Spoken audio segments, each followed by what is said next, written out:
बहुत धन्यवाद। मैं अनिल दुबे मेरे साथ मौजूद हैं, राष्ट्रीय लोकदल के जनरल सेक्रेटरी हैं। इनका ओपिनियन ले लूँ, फिर उदयवीर सिंह भी आ गए हमारे साथ। अनिल जी, मैं आपका स्वागत करता हूं कार्यक्रम में और ये समझना चाहता हूं, ये जिस तरह की भाषा इस्तेमाल हो रही है, क्या ये आप इसको ठीक मानते हैं? नहीं, हम लोग तो इसके ब्रजेश जी हमेशा कहते थे कि भाषा की मर्यादा होनी चाहिए और भाषा से आपके संस्कार पता चलते हैं कि आप किस संस्कार से आते हैं। माँ तो किसी की भी हो, माँ हमेशा आदरणीय रही है। माँ के ऊपर तो कोई टिप्पणी की ही नहीं जा सकती, किसी की भी माँ हो।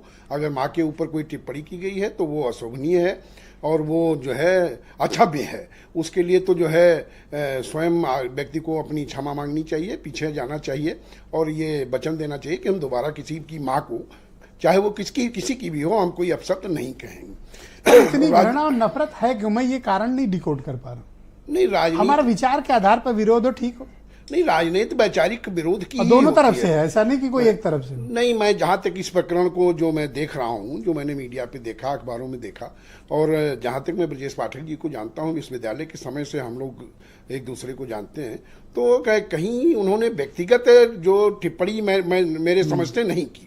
अगर ठीक है, उन्होंने राजनीतिक रूप से कोई बात की तो आप राजनीतिक रूप से जवाब दीजिए। किसी की माँ के लिए अगर इस तरह का शब्द कहीं से आया है तो ऐसे व्यक्ति ने, और आपकी पार्टी पूरे पालना करती है, इस तरह के शब्द आप कभी नहीं, हमने कभी, आप बताइए, मैं आपके चैनल पे बैठता रहता हूँ और सब जगह बैठता रहता हूँ, आप बताइए कभी हमने जो है अपनी किसी को अपशब्द कहे हो? हमारी पार्टी ने किसी 2 साल पहले आलोक अवस्थी जी भी मेरे साथ डिबेट में थे, हेमंत जी भी डिबेट में थे। हाँ, बताइए। जयंत चौधरी उंगली काटने की बात कर रहे थे। नहीं, कब किसी की उंगली काटने की बात कर रहे थे?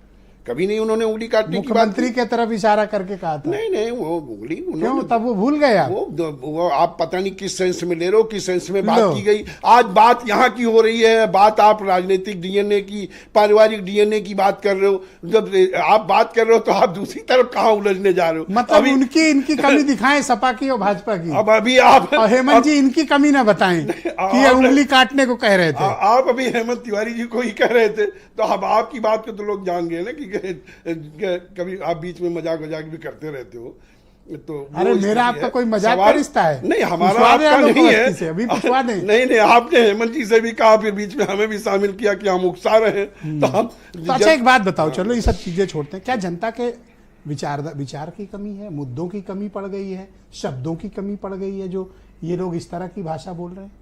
नहीं, क्या शब्द कम पड़ गए, मुद्दे कम है जनता के? आप जिन विचारों से आते हो, चाहे समाजवादी पार्टी डॉक्टर लोहिया के विचारों को मानने वाले लोग हैं, तो डॉक्टर लोहिया ने तो जो है इस तरह के संस्कार नहीं दिए।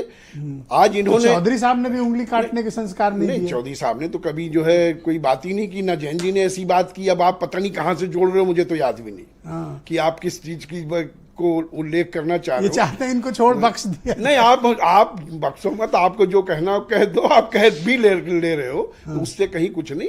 लेकिन जहां अच्छा, मैं उम्मीद करूं कि आप सब लोग एक अपील करें और इस तरह के चीजों से खुद को दूर रखें, सभी पार्टियां। बिल्कुल सभी लोगों को राजनीतिक बात आप वैचारिक करिए, आप विचारों के लिए जगह, मुद्दों पर विचारों के लिए जगह है। राजनीति में गाली की जगह नहीं है, राजनीति में गाली गलौज नहीं होनी चाहिए, ये बंद होना चाहिए। ऑलराइट, शुक्रिया आपका। उदयवीर सिंह समाजवादी पार्टी के प्रवक्ता है, हमारे साथ कार्यक्रम मौजूद है। उदयवीर जी, स्वागत आपका।